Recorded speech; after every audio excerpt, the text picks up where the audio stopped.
మా ఛానల్స్ లో వ్యాపార ప్రకటనలు ఇంటర్వ్యూల కొరకు మాకు వాట్సాప్ మెసేజ్ చేయండి 7799789788. Welcome to tree media devotional. అంకెల్లో అదృష్టం కార్యక్రమానికి స్వాగతం.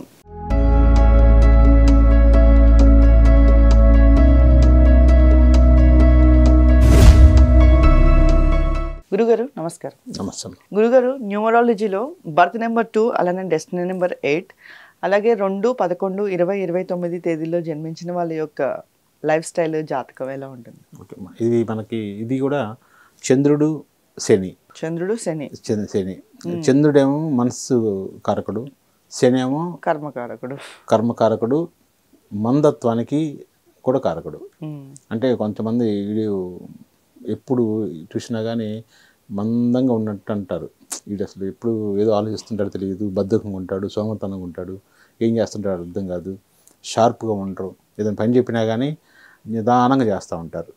ఇది సినిమాలు చూసినట్టు మనకి చెప్తారు, చాలా వింతగా ఉంటుంది అన్నమాట. నిజంగా కూడా అంత మందతనంగా ఉంటారు వీళ్ళు. మందత్వం వస్తుంది శని వల్ల, ఏ పని కూడా షార్ప్ చేయలేరు. అదిగాక కొన్ని ఈ పేరులో కూడా ఏదైనా లోపం ఉంటున్నప్పుడు వీళ్ళు శనిగిరికి ఏదైనా అనుకూలంగా లేకపోతే వీళ్ళు సంపాదించే సంపాదనలో కానీ లేకపోతే ఆస్తుల విషయంలో కానీ చాలా ఇబ్బంది ఎదుర్కోవాల్సి వస్తుంది. అంటే వీళ్ళు ఎలా ఉంటుందంటే చేయాల్సిన టైంలో చేయరు. ఇప్పుడు ఏదైనా భూముల విషయంలో వచ్చినప్పుడు వాళ్ళు రియల్ ఎస్టేట్లో ఉంది, రియల్ ఎస్టేట్ సరికి అమ్ముకోవాల్సిన టైంలో అమ్ముకోరు, కొనుక్కోకూడని టైంలో కొనుక్కుంటారు. అలా ఉంటుంది అన్నమాట శని వ్యతిరేకంగా ఉన్నప్పుడు. దీనికి చంద్రుడు కూడా ఉన్నాడు కాబట్టి స్థిరత్వం ఉండదు, చంచలత్వంతో ఉండటం, చపలత్వంతో ఉండటం, ఏ పని కూడా నిరంతరం ఒకటే చేయకపోవటం ఇలా ఉంటుంటుంది. అయితే ఇక్కడ మనకు సంబంధించింది ఇట్లా ఈ బర్త్ నెంబర్ డెస్టినీ నెంబర్ కలిగిన వ్యక్తి ఒక వ్యక్తి వచ్చాడు మన దగ్గరికి. అయితే అప్పుడు ఏమవుతుందంటే అతనికి మంచి లైఫ్ వచ్చింది, కానీ లైఫ్ని చేతిలో పోగొట్టుకున్నాడు. కేవలం దీనివల్లే మన బద్ధకం దీనివల్లనే పోగొట్టుకున్నాడు.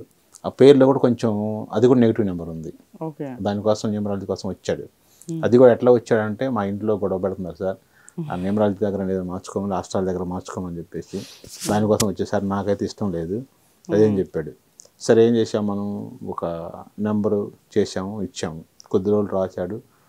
ఆ రాసిన ప్రభావం వల్ల ఏమైందంటే కొంచెం మంచి ఒక స్టార్టప్ కంపెనీలో జాబ్ వచ్చింది. అప్పుడు ఇంకా జాబ్ కూడా మ్యారేజ్ కూడా కాలేదు, వచ్చింది. కొద్ది రోజులు రాసిన తర్వాత దానికి ఆపేశాడు. ఆ జాబ్ వచ్చింది.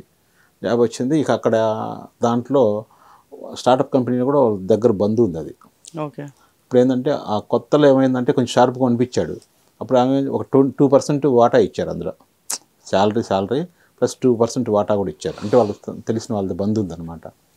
ఆ 2% వాటాలో ఇతను యజమాని లాగానే లేడు, ఎందుకంటే ఈ పేరు అంతా వదిలేశాడు దీన్ని. ఇతను మళ్ళీ ఒక అందులో పనిచేసే జాబ్ హోల్డర్ లాగానే ఉన్నాడు. ఎప్పుడైనా మనకు కంపెనీలో ఎంత 1% వచ్చినా 2% వచ్చినా మనం కూడా యజమాని లాగా ఫీల్ అవ్వాలి, ప్లస్ మన సొంత దానిలో చేసుకోవాలి. టయానికి రాకపోవటం కానీ, వర్క్ కూడా ఎలా ఉంటుందంటే ఎప్పుడు టైం అయిపోయిద్దా, ఎప్పుడు 6 అయిపోయిద్దా, ఇంటికి వెళ్ళిపోదాం అన్నట్టుగా ఉండేవాళ్ళు.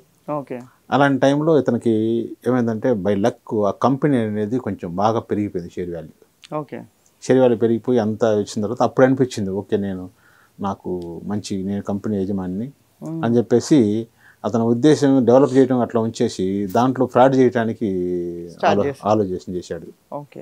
ఒక 30 lakhsకు సంబంధించిన ఇది అతను ఫ్రాడ్ చేశాడు. అంటే కొన్ని కొనుగోలు వాటిల్లో కానీ కమిషన్లు తీసుకోవటం, ఎందుకంటే వాళ్ళ సొంత కంపెనీ కాబట్టి వాళ్ళ సొంత మనిషే కాబట్టి ఇతన్ని కొనుగోలు పంపించడం, దానికి సంబంధించిన అన్నీ చేసేవాళ్ళు. ఆ బిల్లుని చేంజ్ చేయటం, మార్చడం, 100 రూపాయలు అయిన దాన్ని 150 చెప్పటం, ఇట్లా అన్నీ చేయడం మొదలుపెట్టాడు. వీళ్ళేమో స్టార్టప్ కంపెనీ ఓనర్స్ వచ్చేసరికి నమ్మకంగా అతనికి ఇచ్చి అన్నీ చేసుకుంటూ ఉన్నారు. కానీ ఏమవుతుందంటే ఒకరోజు వచ్చేసరికి వేరే పార్ట్నర్ ఉన్నాడు ఇందులో. ఆ పార్ట్నర్ కొంచెం అతని మీద అనుమానం వచ్చి పట్టుకోవడం జరిగింది. ఈ టోటల్గా చూస్తే అతను దాదాపు 30 lakhs చీట్ చేశాడు. చీట్ చేయగానే వెంటనే మళ్ళీ రిటర్న్ ఇంటికి పంపించేశారు. ఎంత బంధువులైనా కంపెనీలో నమ్మకం లేనప్పుడు ఉంచుకోరు ఎవరు. అయిపోయింది, వెళ్ళిపోయారు. మళ్ళీ వెళ్ళిపోయిన తర్వాత మళ్ళీ వేరే వ్యాపారం పెట్టాలని మొదలుపెట్టాడు. మళ్ళీ వ్యాపారం మొదలుపెట్టేసి ఆ వ్యాపారంలో కూడా ఇతన్ని మించినోడు ఇంకొక అతను తగిలాడు అతనికి. అంటే ఇతను పెట్టుబడి పెట్టించి ఇతన్ని మోసం చేసి ఇతన్ని చీటింగ్ చేసి అతను ఇతని డబ్బులు అంటే అతను చేశాడు. అక్కడ ఇది అయిపోయింది. మళ్ళీ ఎత్తుకుంటూ పరిగెత్తుకుంటున్న దగ్గరకు వచ్చాడు. సార్ మీరు అప్పుడు నాకు నెంబర్ ఇచ్చారు సార్, నాకు ఇట్లా ఇబ్బంది అయింది ఏదంటే ఏం జరిగింది చెప్పమని చెప్పాను. అప్పుడు చెప్పాడు నాకు స్టార్టప్ కంపెనీలో జాబ్ వచ్చింది సార్, షేర్ కూడా ఇచ్చారు అని చెప్పాడు. ఆ షేర్ వాల్యూ ఇప్పుడు దానికి అతనికి ఎంతో తెలుసా మీకు? అతను మానుకుని మళ్ళీ కొద్ది రోజుల తర్వాత ఆ 30 lakhs అతను చీట్ చేశాడు కదా, అతను షేర్ వాల్యూ వచ్చేసరికి దాదాపు 8 crores ఉంటుంది. అతను కంటిన్యూగా ఉన్నట్లయితే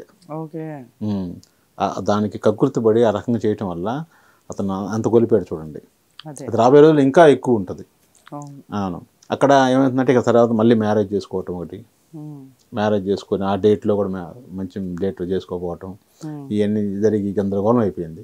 ఇక చివరికి మళ్ళీ వచ్చి నా నేమ్ మార్చుకొని కంటిన్యూ చేస్తా సార్ అని చెప్పేసి మళ్ళీ చేస్తే అతను లక్ ఏంటంటే మళ్ళీ అతను ఎవరైతే స్టార్టప్ కంపెనీలో తీసుకున్నారో వాళ్ళ బంధువులు మళ్ళీ అతనికి జాబ్ ఇచ్చారు.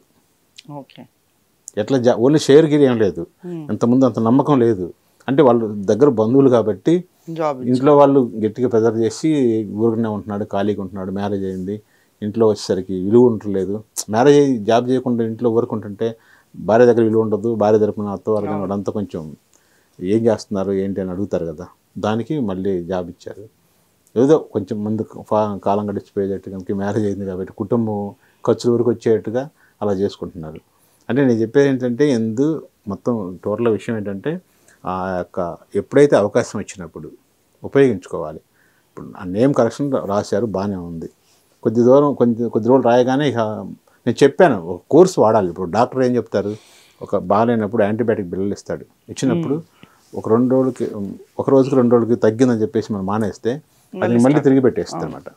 దానికి ఒక వారమో 10 రోజులు ఇస్తారు, ఫస్ట్ తగ్గినట్టు అనిపించింది మనకి, కానీ మళ్ళీ ఈ బిళ్ళలు పనిచేయవు. అట్లానే ఇక్కడ కూడా అంతే. దానికి ఏదైనా ఒక డిసిప్లిన్ అనేది చాలా ఇంపార్టెంట్. లేకపోవడానికి కారణం ఏంటంటే శని, మందమతిగా ఉండటం, దానికి కారణం శని. కాబట్టి ఈ డేట్ ఆఫ్ బర్త్ ఉన్న వాళ్ళు ఎవరైనా సరే పేరు ప్రకారంగా న్యూమరాలజీ ప్రకారంగా పేరు బాగుందా లేదని చూసుకొని చెక్ చేసుకుంటే అద్భుతంగా ఉంటుంది. వీళ్ళకి లక్కీ నెంబర్స్ ఏమైనా? లక్కీ నెంబర్ వచ్చేసరికి వీళ్ళకి 8 కూడా పనిచేయదు వాస్తవంగా. 2 బాగుంటుంది, 6 బాగుంటుంది అంతే. అన్లక్కీ వచ్చేసరికి 8, 9 2 బాగుండవు. వైట్, గ్రీను, ఎల్లో బాగుంటుంది, బ్లాక్ అవాయిడ్ చేయాలి.